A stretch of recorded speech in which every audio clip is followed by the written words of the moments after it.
Bom, então vamos começar a aula hoje. Hoje a gente vai falar sobre funções meromorfas, tá? Vamos ver qual é a definição do que é uma função meromorfa. Esse conceito ele é bastante útil, tá? Lá na frente vocês têm várias funções que são meromorfas e, e por isso é muito útil ter um conceito, ter algumas propriedades que falam sobre essas funções. Por exemplo, a função zeta de Riemann é uma função meromorfa no, no conjunto dos números complexos inteiros, tá? Então, deixa eu começar definindo precisamente o que é uma função meromorfa. Vai ser isso daqui, tá? Então, eu tenho uma função definida em um aberto dos números complexos, tá? Ômega contido em C aberto. F é dita meromorfa se isso daqui acontece.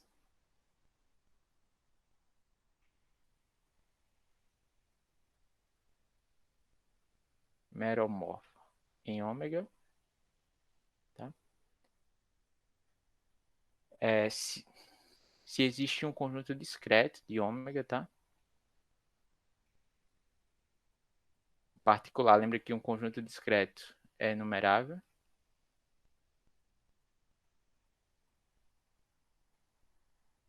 Discreto de ômega, tá? Vou chamar esse conjunto assim, SF, que é o conjunto. Eu vou enumerar esses caras, mas lembrando que esses caras podem. É um conjunto discreto, pode ser é, enumerável infinito ou enumerável finito, ou até vazio, tá? Então, Z1, Bn, tá? Mas eu estou enumerando assim, mas lembrando que SF pode ser vazio ou infinito, tá? Tá ok, isso daqui acontece. Essas duas condições aqui acontecem, tá? F é holomorfa em ômega menos esses pontos aqui. Um conjunto discreto de ômega. Isso. Então, F é holomorfa.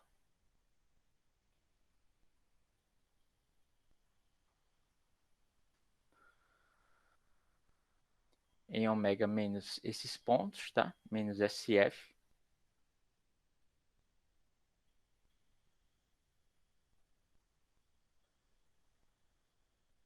Tá? E eu tenho que cada um desses caras são polos de F. Esse conjunto enumerável aqui. Segunda condição.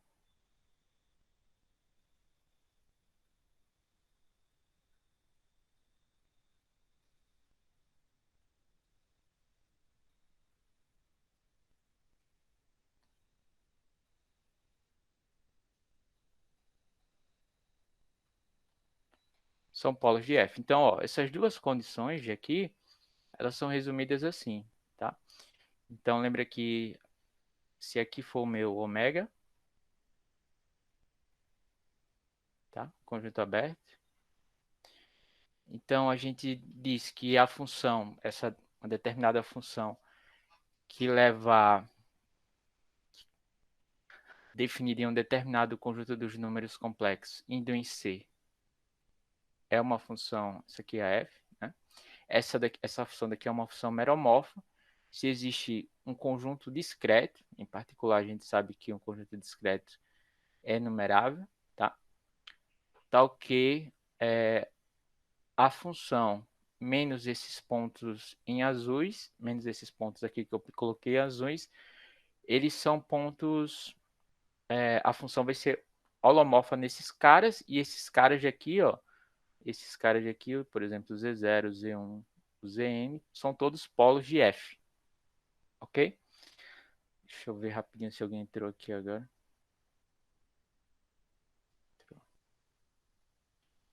Deixa eu voltar. São todos polos de F, tá bom? Deixa eu me ver. Tá claro a definição? Então, deixa eu só relembrar o que é um conjunto discreto rapidamente. O conjunto é discreto, no caso dos números complexos, se para cada ponto que você considera nesse conjunto SF, existe uma vizinhança, né? Ou seja, existe um disco pequeno, que você pega um disco pequeno, centrado em Z0, tal que quando você, para cada um desses caras, o disco, interseção, o seu conjunto ômega, só tem o ponto Z0, tá? Não tem outros pontos do seu conjunto, tá? Então, aqui eu estou chamando estou chamando meu conjunto de SF, o conjunto desses pontos. Então, é isso daqui, tá? Para cada ponto que você tem, e você consegue um disco pequeno, tal que o disco interseção, tal que esse, desculpa, aqui tá errado, tal que o disco interseção, o nosso conjunto SF,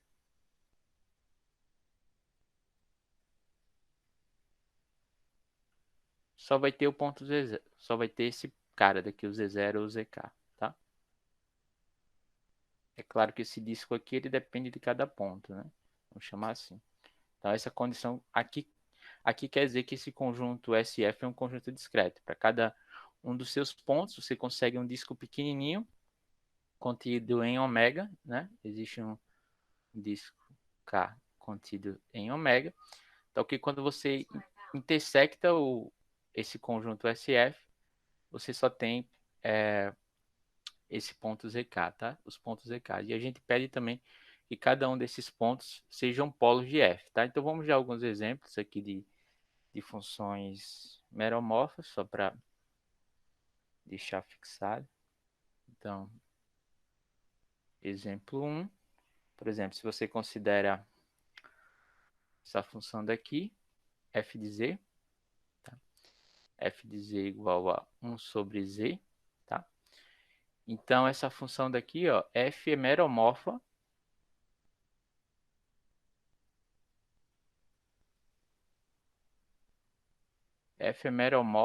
em C. Por que que f é meromorfa em C? Porque a gente sabe que essa função é holomorfa em C menos a origem, tá? Em C menos esse ponto, ou seja, exceto, exceto o ponto Z0 igual a zero, tá? Essa função vai ser holomorfa. Então, como f é holomorfo em, em C estrela, né? Que a gente sabe que é C menos a origem, tá? E a origem, esse ponto daqui, e Z0 igual a zero, é polo de f. Então, a gente tem que f vai ser meromorfa nos números complexos, tá bom? Mas geralmente você tem exemplos de funções meromorfas quando você considera uma função racional, tá? Uma função racional, só relembrando, é uma divisão de dois polinômios. Nesse caso, de dois polinômios complexos, tá? Com variáveis, com a variável complexa e cada um dos seus coeficientes sendo complexos, tá? Então, mais geralmente,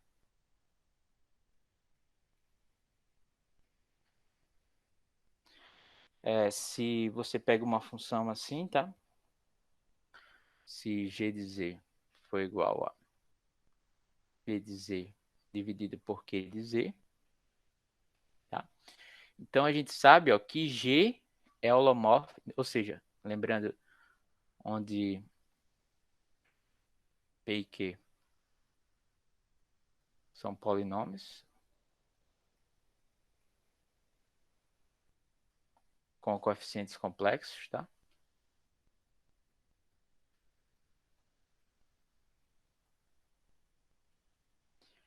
Então, a gente sabe, ó, que g é holomorfa nesse conjunto, né?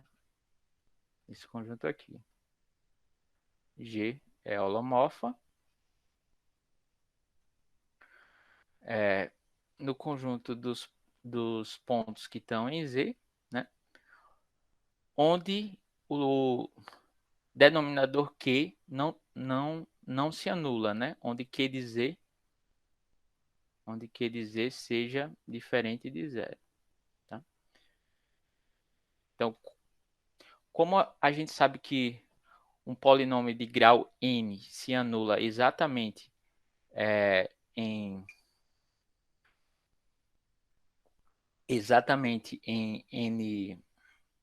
n pontos, né? Ele tem n raízes pelo teorema fundamental da álgebra. Então, essa função g ela vai ter no máximo g polos, tá? Por que no máximo g polos? Porque pode ser que alguma raiz de p seja comum com alguma raiz de q, tá? Então, nesse caso, pode ter algum cancelamento nesse caso. Então, g vai ser holomorfa nesse conjunto. Lembrando que uma função assim, só relembrando a definição, que eu acho que eu vou falar depois.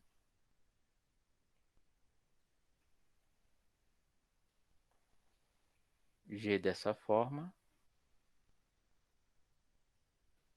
é chamada de função racional.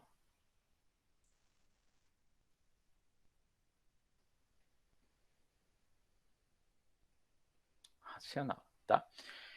E certo? Então é isso. Logo G, pela explicação que eu dei acima, logo G é uma função meromorfa. Em C também.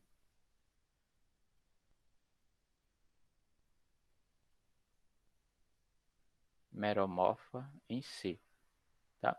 Então esse exemplo aqui já dá vários outros subexemplos, né? Por exemplo, você considera funções assim, ó.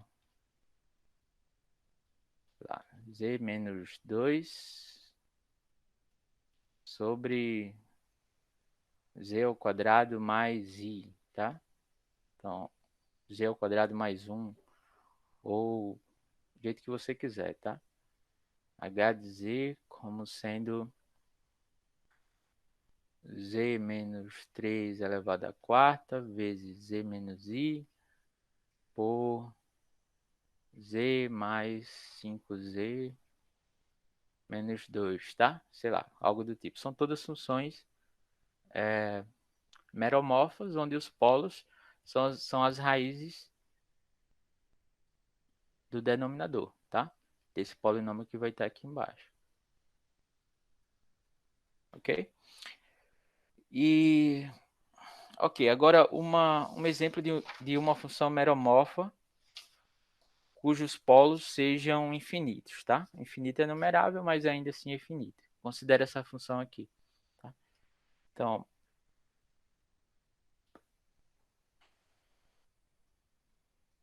exemplo 3, tá? Vou pegar h de z como sendo a cotangente, tá? Que eu vou chamar assim, a cotangente dessa função, πz, tá?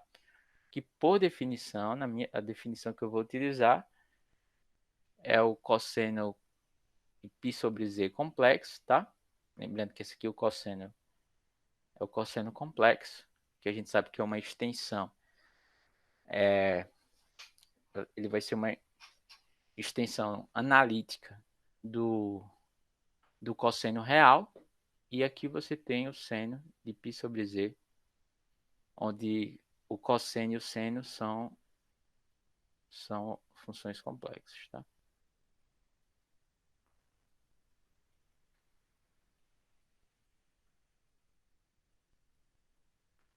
Denotam o seno e o cosseno complexo.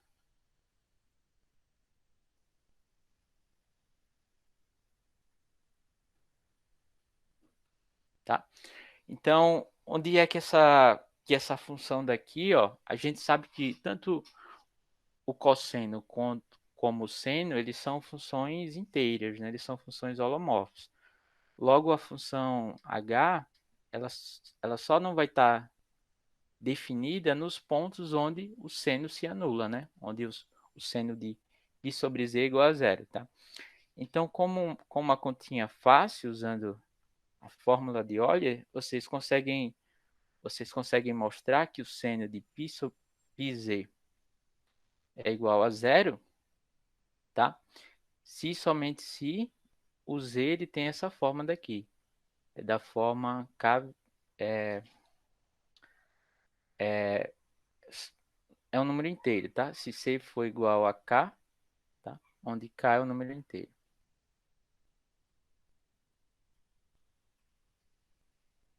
tá? Em geral, a função seno e o cosseno também, eles se anulam.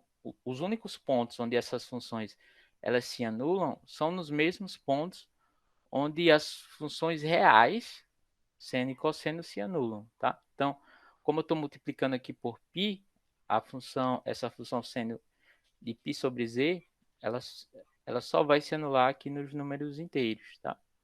Isso aqui você consegue usar, você consegue mostrar isso aqui de forma rápida se você usa a fórmula de Euler para o seno, tá? E note que onde essa função se anula, onde a função seno se anula, a função cosseno ela não vai se anular nesses caras, tá bom? Logo você tem que esses pontos aqui, os números inteiros, eles são polos para essa função cotangente de π sobre z, tá? Então, note que ainda o conjunto dos polos que eu tenho vai ser um conjunto discreto, né? Para cada ponto você consegue um discozinho que só contém esse ponto, um desses caras, e, e, e a nossa função menos o conjunto dos pontos onde essa função se anula, ela vai ser holomorfa, né? Então, elas satisfazem as nossas condições, que a gente pediu para a função ser meromorfa, e, portanto, nesse caso, G é meromorfa em C, né? Em C, onde aqui é um exemplo, né? Onde G tem uma quantidade enumerável de polos.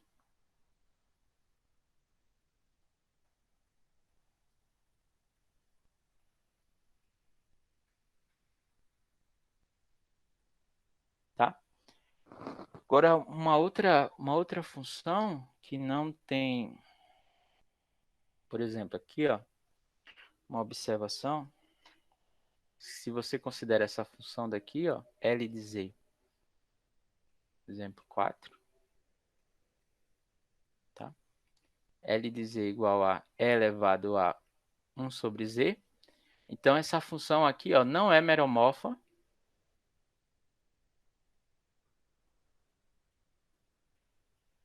Não é meromorfa em C, tá? Por quê? Porque a gente sabe que essa função daqui, ela vai ser holomorfa em C menos a origem, mas a origem ela não é um polo para essa função.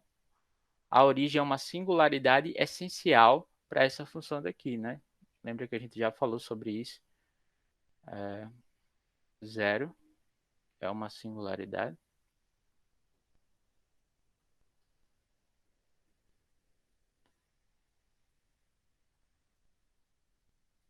essencial de C, tá? Então, como esse cara não é polo, então essa função não é meromorfa em C. Ah, mas tem algum outro conjunto que ela seja uma função meromorfa? Sim, depende do conjunto que você está escolhendo, tá? Mas L de Z igual a E elevado a 1 sobre Z é meromorfa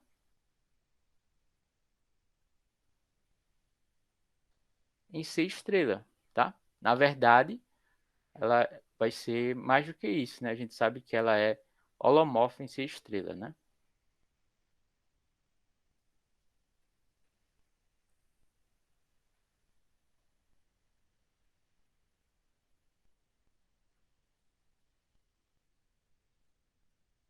Tá?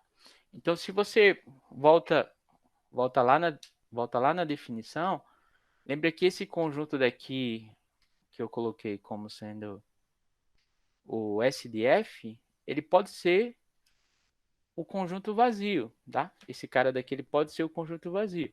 Em particular, toda função holomorfa em um determinado conjunto é uma função meromorfa, tá? O contrário nem sempre acontece. Então, funções meromorfas, de acordo com a definição que a gente deu, são, vamos colocar assim, como generalizações de, de, de funções holomorfas em um determinado conjunto, tá? E também essas funções meromorfas. Por que a gente dá esse não? Porque elas têm muitas aplicações, elas aparecem em várias funções complexas, são funções meromorfas. E para várias aplicações, pedir que a função seja holomorfa é pedir muito, tá? A gente às vezes só precisa que a função seja meromorfa para algumas aplicações, tá?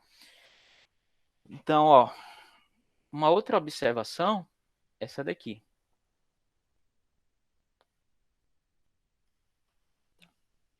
Como em cada polo da função a gente sabe que vale isso daqui,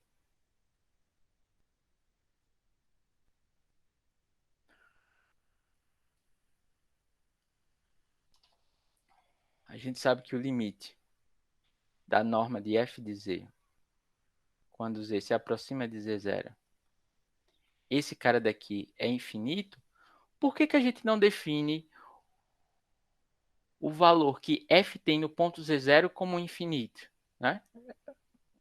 A, a, pergunta, a pergunta que cabe aqui é por que não? Tá? Matematicamente, a gente vai fazer isso de um modo que faça sentido e vai escrever isso. Né? Matemática, às vezes a gente não precisa de um motivo para fazer, né? Às vezes a gente só precisa de um motivo. Por que a gente não deve fazer? Se a gente não encontra um motivo porque a gente não deve fazer, então você pode fazer, tá? Então, como isso daqui, então faz sentido associar, tá? Depois vocês vão ver por que isso é útil.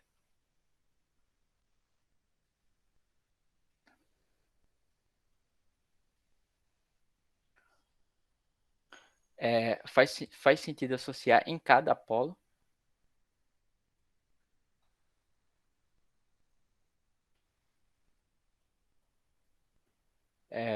Infinito como valor da função,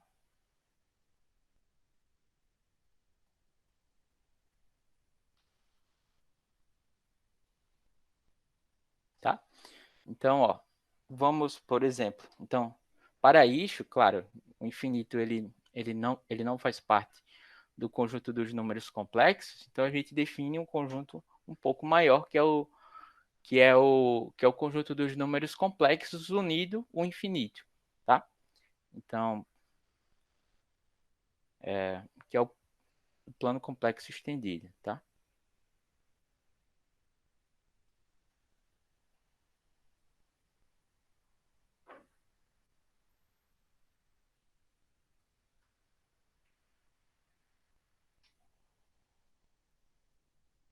O plano complexo estendido, que eu vou usar essa notação aqui, tá? Que é a notação que é mais usada hoje em dia, C barra, que é o conjunto dos números complexos unido o infinito. Uma outra notação para isso daqui que vocês encontram por aí vai ser escrito assim, tá? É a mesma coisa, o conjunto dos números complexos unido ao infinito. Eu vou usar mais essa notação aqui, tá? C bar. Mas também é encontrado por aí assim, tá? Ou seja, por exemplo, a gente sabe que, é, exemplo, né? Eu posso definir uma função assim, f de c estrela, tá? Em C,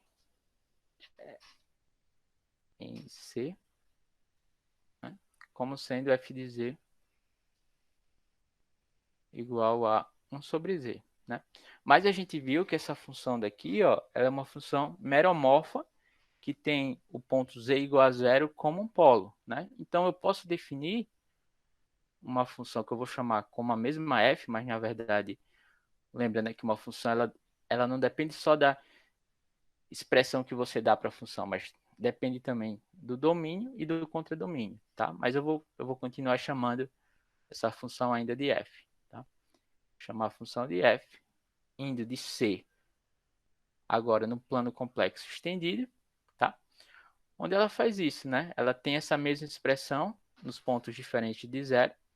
Então, f de z ela vai ser igual a 1 sobre z.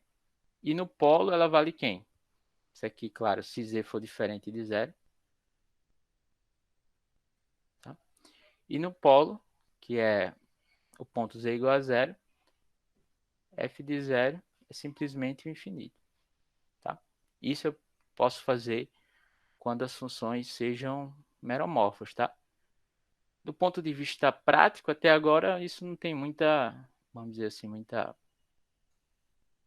serventia, mas daqui a pouco vocês vão ver que escrever assim é algo útil, tá?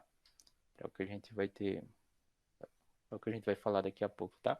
Ô, professor, eu Oi, tenho uma dúvida. pode É, falar. a função pode, tipo, ir para o infinito positivamente ou negativamente? Não vai influenciar em nada a gente escolher como positivo ou negativo? Porque quando a gente toma o limite de ser polo, a gente toma o limite da Aqui norma, né?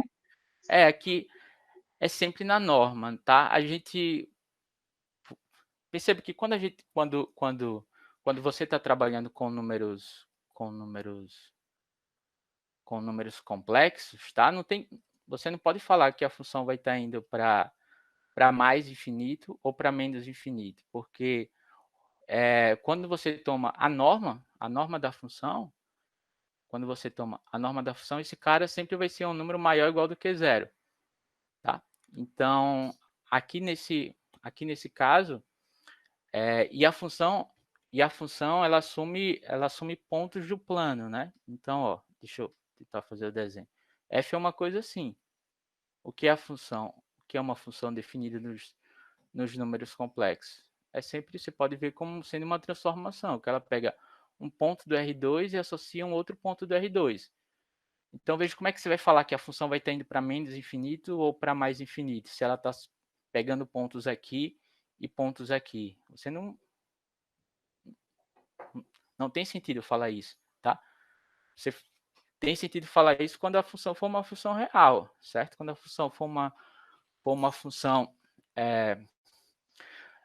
definida e tomando valores complexos, um modo de você mensurar isso daqui é você tomar a norma da função. E aí, quando você toma a norma, você tem que esse cara está indo nos números reais maiores ou iguais do que zero, tá? Ou seja, você está olhando para esse comprimento daqui, tá? Para esse comprimento desse cara, tá? Então, o valor, então a norma desse cara está indo para o infinito, quando z se aproxima de z0, ele quer dizer isso, tá? Que quando você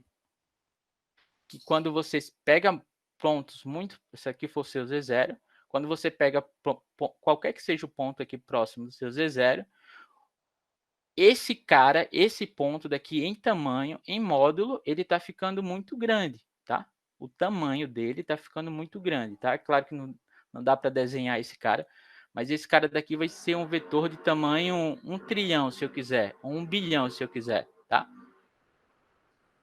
Apenas isso. Não dá para dizer que está indo para menos infinito ou para mais infinito. Eu sei que o módulo desses caras, das imagens dessa função, em valor absoluto, ele está ficando tão grande quanto eu quiser, tá? A gente definiu assim, mas não tem sentido aqui nos números em funções complexas você falar que a função está indo para menos infinito aqui nesse caso, tá? Beleza, tranquilo. Certo?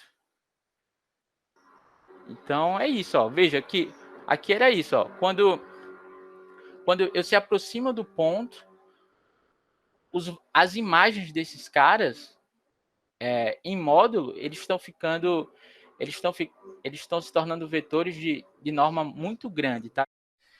Enfim, tá? Então a gente fez isso daqui. Daqui a pouco, tá? Eu vou dar uma topologia para esse conjunto daqui que vai, espero que esclareça, tá? Quem é esse cara? Tá? Mas infinito é só mais um ponto que eu estou acrescentando, que que não existia lá que eu tô chamando de infinito, tá? E por que que eu chamei esse ponto de infinito? Porque simplesmente isso, né? Porque quando você se aproximava da função em módulo, a função ela os valores dessa função se tornavam muito grandes, tá? Arbitrariamente grandes, tá? Então a gente pegou esse símbolo daqui e, e colocou ele no contradomínio da função, tá? De novo, em matemática, às vezes a pergunta que você tem que se fazer é por que não? Por que eu não posso fazer isso?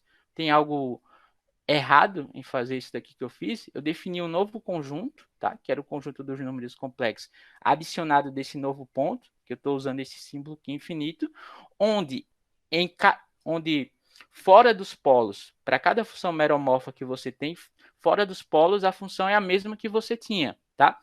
E nos polos, você define o valor da função como sendo infinito, como sendo esse novo ponto, tá? Simplesmente assim.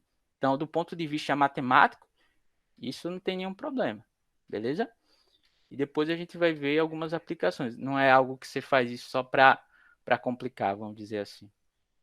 É por causa justamente da definição de polo. E a gente vai ver depois uma interpretação geométrica aqui desse cara. Esse cara daqui, ó, a gente vai ver que na verdade ele vai ser homeomorfo a uma esfera, tá? Esse cara daqui é homeomorfo a uma esfera, tá? É como se você tivesse pego a esfera, eu vou falar isso daqui a pouco, abre a esfera, tá? Estica e aí você tem o plano, tá? Aí como é que você transforma de volta esse plano, que é o conjunto dos números complexos, na sua esfera. Você junta de novo esses caras, só que fica faltando um ponto. Esse ponto daqui vai ser o infinito, que é o ponto que a gente chama de infinito, que no caso da esfera, em geral, a gente faz corresponder ao polo norte da esfera, tá?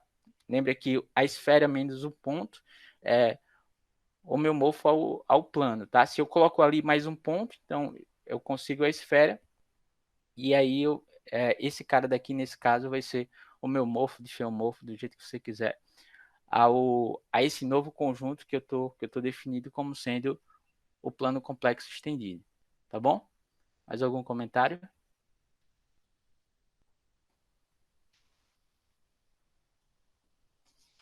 Tá, então vamos continuar. Só uma observação. Isso aqui é para quem gosta de álgebra, por exemplo, tá? O conjunto de todas as funções meromorfas que são definidas em um aberto,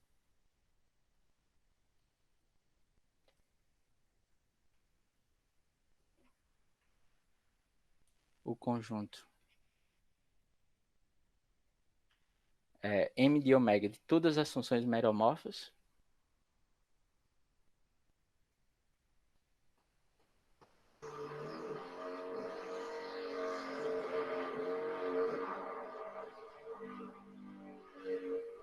em uma região ômega,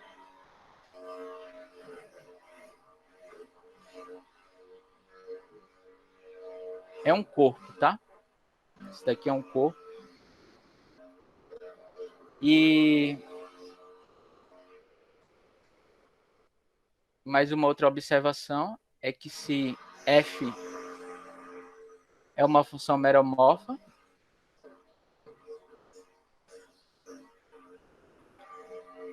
então f' também vai ser uma função meromorfa.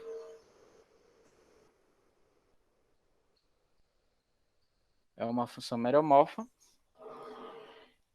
E tá? Isso aqui eu vou vocês não é muito difícil provar não. Vou deixar como exercício, depois eu posso dar alguma ideia. O conjunto de todas as funções holomorfas de ômega é um subanel do conjunto das funções meromorfas, tá?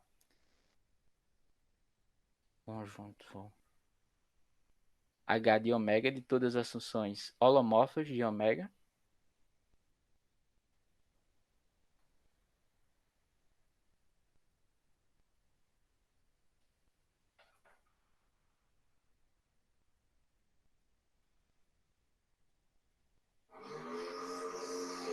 é um subanel em M de ômega, tá?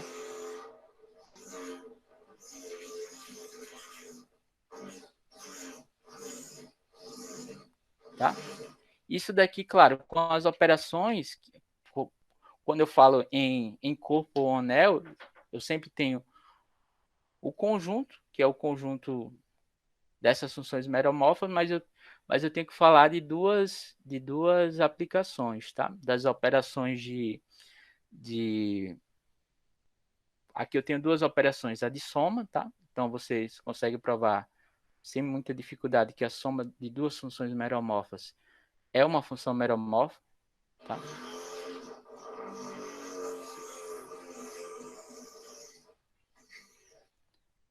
Então esse cara é uma função meromorfa, tá?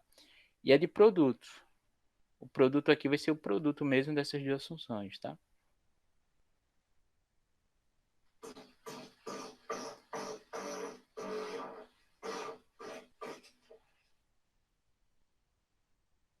Ou seja, com essas duas operações aqui, a de soma e a de produto, eu consigo provar que esse cara é um corpo, tá?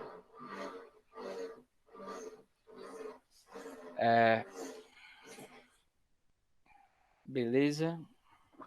Deixa eu falar mais alguma coisa. Tá, deixa eu fazer mais algumas observações. Note que se você pega uma função meromorfa em um determinado conjunto,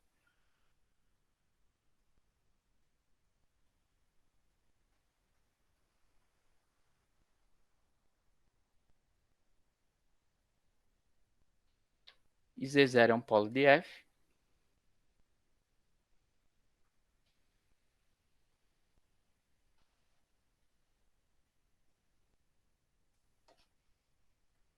então a gente sabe que o conjunto dos polos de F é um conjunto discreto, né?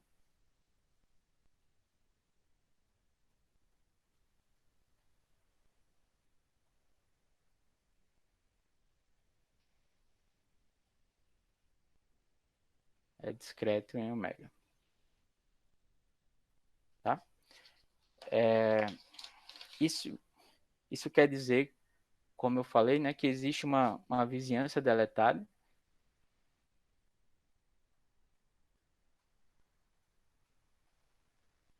Vizinhança deletada de Z0 para cada polo, né?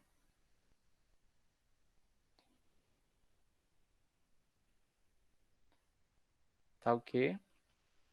Essa, a interseção dessa vizinhança deletada de Z0, lembra que essa vizinhança deletada de Z0 é o disco cheio menos o ponto Z0, tá? Ou seja, essa interseção daqui é o vazio, tá? Não tem nenhum outro ponto, não tem nenhum outro polo, tá? De F. E isso é equivalente a você mostrar que a interseção do disco cheio, centrado em Z0, com o conjunto dos polos de F só tem o ponto Z0, tá? Então, se N é a ordem, isso aqui a gente já viu também, tá? Se N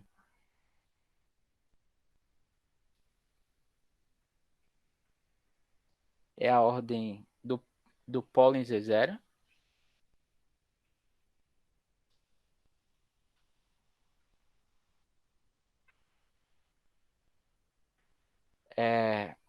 então a gente viu que para todo, então a gente sabe que para todo ponto Z em uma vizinhança deletada,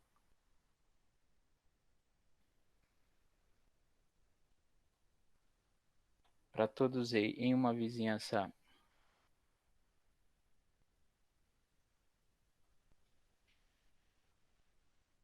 deletada de Z0, a gente sabe que a gente pode escrever a função f de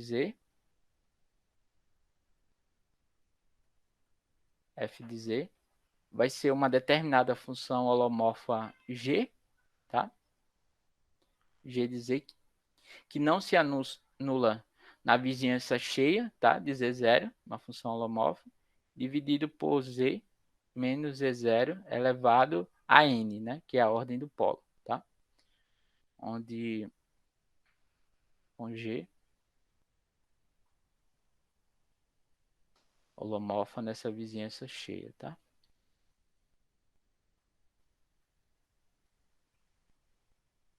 Isso aqui, na verdade, foi a definição que a gente deu de polo, tá?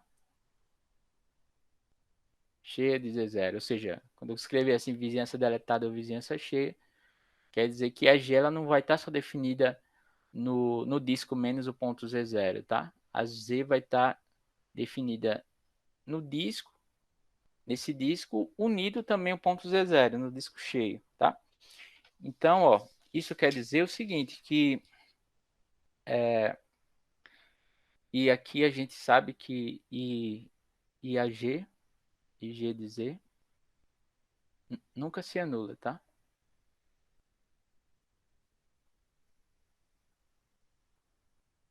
Nessa vizinhança. Não se anula nessa vizinhança, tá? Então, localmente, tá? Numa vizinhança de cada polo, você pode escrever a função G como quociente, que foi o que a gente fez aqui. A gente escreveu a função F como quociente de duas funções holomorfas, tá? A função G é holomorfa e Z menos Z0 elevado a N é um polinômio que a gente sabe que é holomorfo também numa vizinhança cheia de Z0, tá? Então, localmente, uma função meromorfa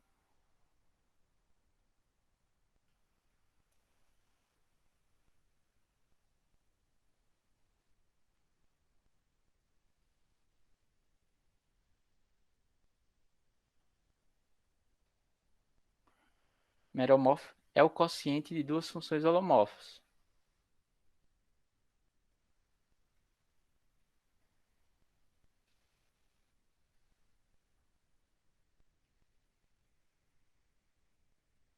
De duas funções holomorfas, tá?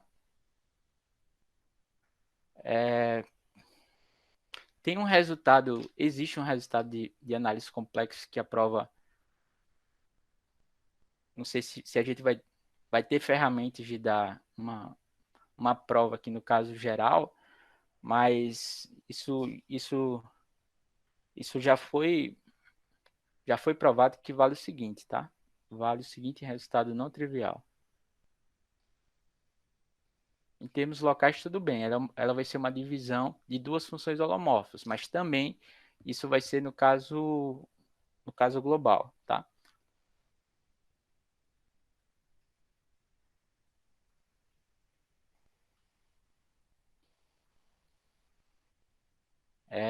Se f é uma função meromórfica em uma determinada região,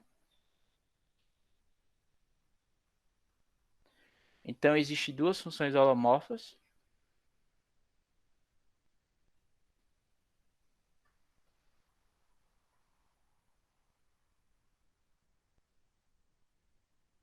em ômega, tá?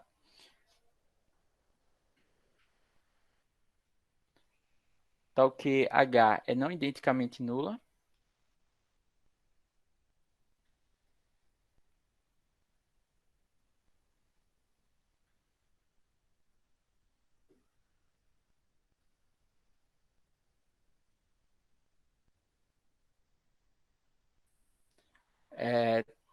onde vale isso daqui, tá? Tal que F vai ser sempre uma divisão de G por H. Esse resultado, em geral, é bem difícil de ser provado, tá? Bem difícil não, difícil, vamos dizer assim, tá? Com as ferramentas básicas é mais complicado, tá? A gente vai ver, espero que dê tempo da gente ver uma prova, pelo menos no caso em que ômega foi igual a C, tá? Usando funções inteiras e os produtos de Weierstrass, tá? Daqui talvez a umas 2 semanas, tá? Então veremos esse caso.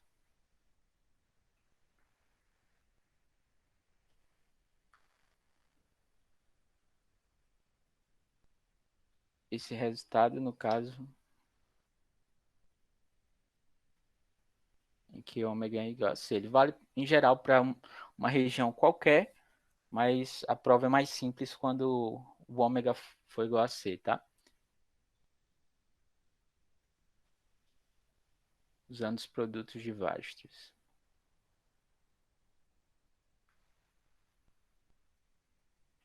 Tá?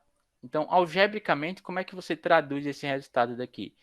Veja, se qualquer função meromorfa é o quociente de duas funções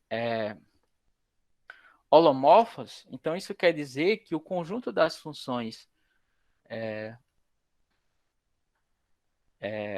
meromorfas, né? Ou seja, mero, isso aqui daqui, né? Traduzindo em termos algébricos. O conjunto de todas as funções meromorfas em ômega é o corpo quociente do conjunto das funções holomorfas, tá? O conjunto das funções holomorfas é um anel, você consegue provar isso. Ou seja, o conjunto das funções meromorfas de ômega é o corpo quociente dos conjuntos das funções holomorfas de ômega, tá? Esse cara daqui, por definição, ele vai ser o conjunto de, de todos esses quocientes, tá? G sobre H, onde G e H são funções holomorfas, tá? E H seja não identicamente nulo, tá? Para quem pensa, poxa, professor, eu nunca vi isso na vida. Já viu sim, tá? Pelo menos uma vez na vida, acho que vocês já viram como é que constrói os números racionais através dos números através dos números inteiros, tá? Então, ó, só uma analogia, é a mesma construção aqui, os números racionais, tá? Acho que é assim o símbolo, tá? Ele é o corpo quociente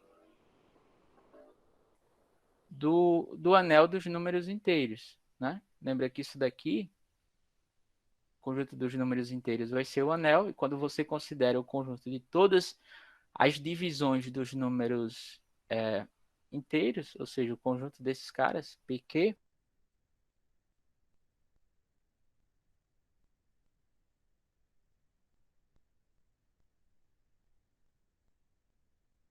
é diferente de zero. Então, fazendo essa construção, você ganha os números racionais, tá? Fazendo uma construção análoga, se você já tem o anel das funções holomorfas, tá? Você consegue provar que o conjunto das funções holomorfas é um anel. Você constrói, se você gosta de álgebra, você constrói o conjunto das funções meromorfas, tá? É uma maneira análoga. Sempre que a gente tem um anel, a gente pode construir um corpo, tá? Tomando esse conjunto daqui dos quocientes, tá bom? Um anel com determinadas propriedades, certo? Aqui é a mesma construção, tá? Eu não, enfim, se alguém quiser mostrar isso, é um exercício. Agora vamos dar mais uma generalização, tá?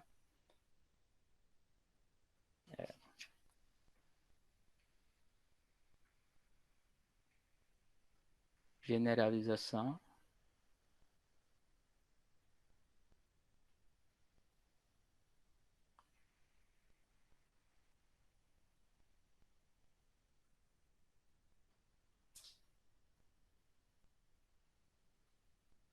Tá?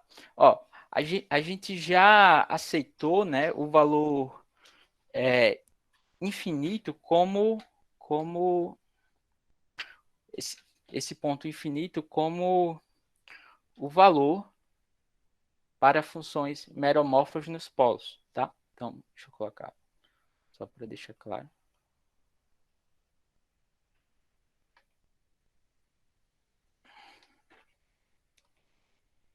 Infinito.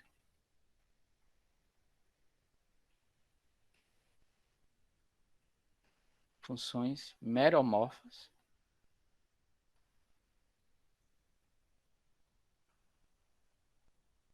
nos polos, tá? Então, de novo, por que não, né? Por que não?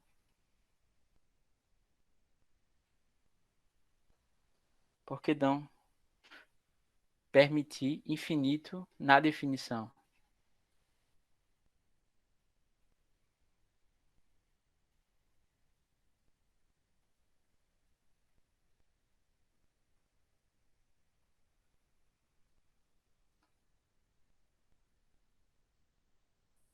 por que não permitir infinito?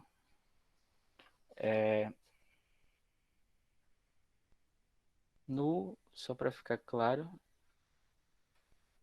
no domínio da definição, tá? A gente já permitiu no contradomínio, por que não permitir infinito no domínio da definição?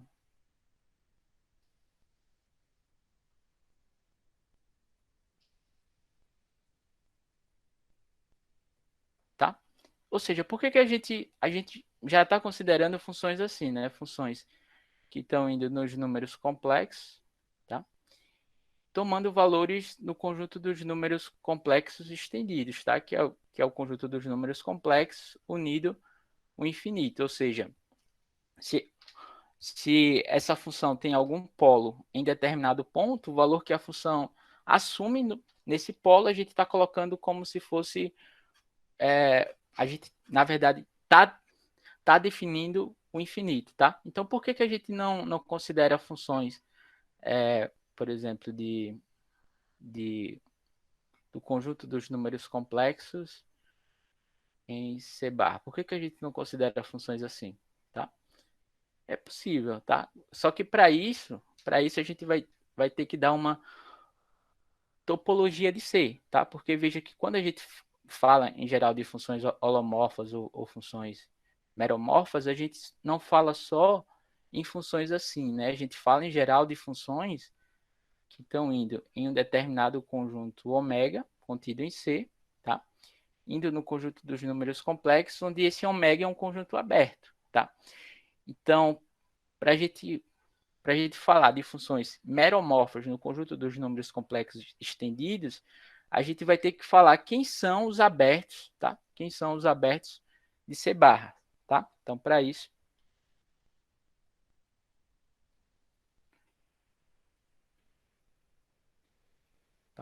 vamos dar uma topologia para o conjunto C.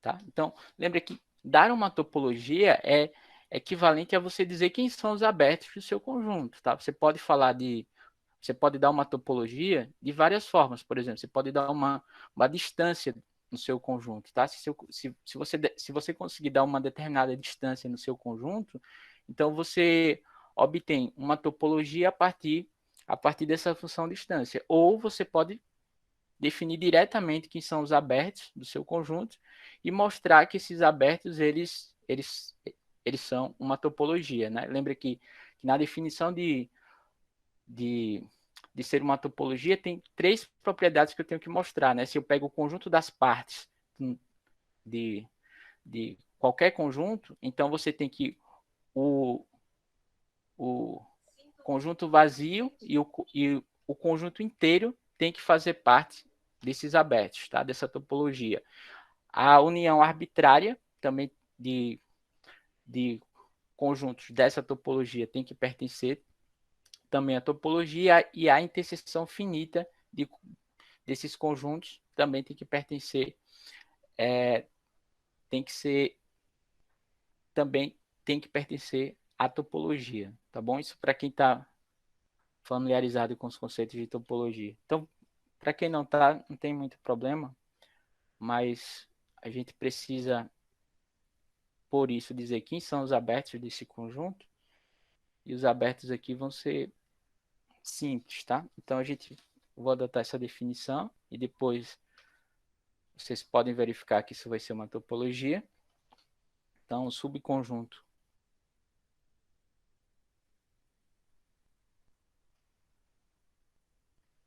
ômega contido em C barra, tá? É aberto.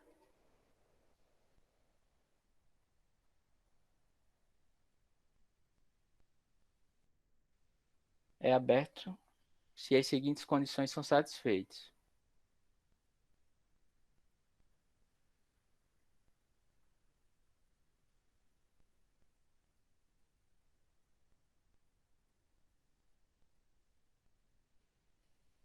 São satisfeitas, tá?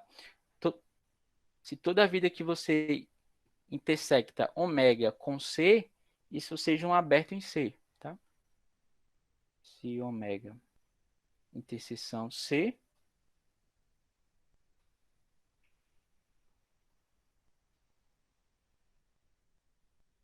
é aberto em C, tá? E se o infinito pertence a ômega,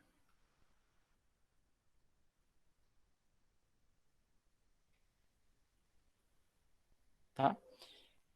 Então, nesse caso, tem que existir isso daqui para que ômega seja considerado um aberto em C bar, tá? Então, existe uma R adequada, tá? Que todos os valores, tá? Que todos os números de norma maior do que R estão contidos em ômega, tá? Um R maior do que zero, com tal que ômega contém esses caras, tá? Tal que Z pertencente a C, o que a norma de Z seja maior do que R, tá? Então, por exemplo, você não pode dizer que uma bola unido o ponto infinito vai ser um aberto, tá? Então, exemplo,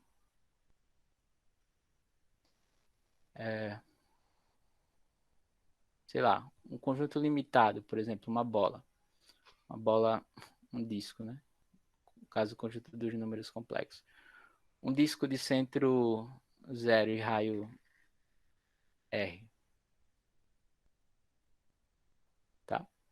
Unido ao infinito, tá? Não é aberto em C barra. Então, você não pode falar de funções meromorfas nesse conjunto, tá? Por que ele não é aberto? Perceba que o infinito, ele pertence a esse conjunto, tá? Ao disco, a uma bola unida ao infinito. Mas, como esse conjunto vai ser limitado, não existe um R tal que o, o, esse conjunto dos pontos que tem a norma maior do que R estão todos em ômega, tá? Um conjunto que, por exemplo, um aberto em ômega tem que ser uma coisa desse tipo. Sei lá, tem que ser uma coisa, vamos dizer assim, assim, tá? Por exemplo.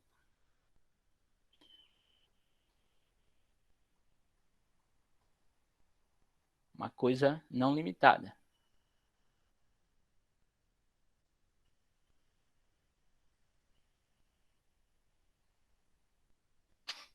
Deixa eu assim.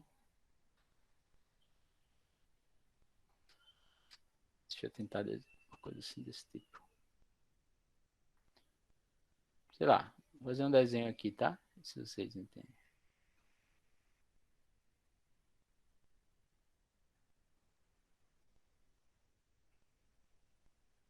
Tá? Então, por exemplo, esse conjunto aqui que eu estou pintando em verde, ele vai ser um aberto de C barra. Por quê? Porque nas partes finitas, tá? Toda vida que você intersecta esse conjunto com, com o plano complexo, ele vai dar um aberto em C. E, e como esse aqui é o exemplo 2, tá? E como, por exemplo, se você considera esse conjunto daqui unido ao infinito, então você tem aqui, ó, que para valores muito grandes, tá? Por exemplo, existe um determinado R, tá? Por exemplo, deixa eu colocar uma outra cor aqui. Existem valores muito grandes, tal que para todo ponto maior do que cuja norma esteja fora desse, desse disco aqui grandão, de raio de centro zero e raio R, tá? Então, esses pontos aqui, eles estão contidos em ômega, tá? Todos os pontos de norma suficientemente grande, tá? Maior do que um determinado disco de raio grandão, ele obrigatoriamente tem que estar em ômega, tá? Claro, se o infinito pertence ao seu conjunto, tá? Então, se eu coloco, por exemplo, o conjunto dos números. Então, se eu defino o exemplo 2, né, para ficar claro quem é o meu exemplo 2, é o conjunto dos números complexos menos essa parte aqui em azul, tá? É o complementar, tá? Então, se ômega, dado assim, ó, como sendo o conjunto dos números complexos, tá? Menos esse conjunto limitado em azul,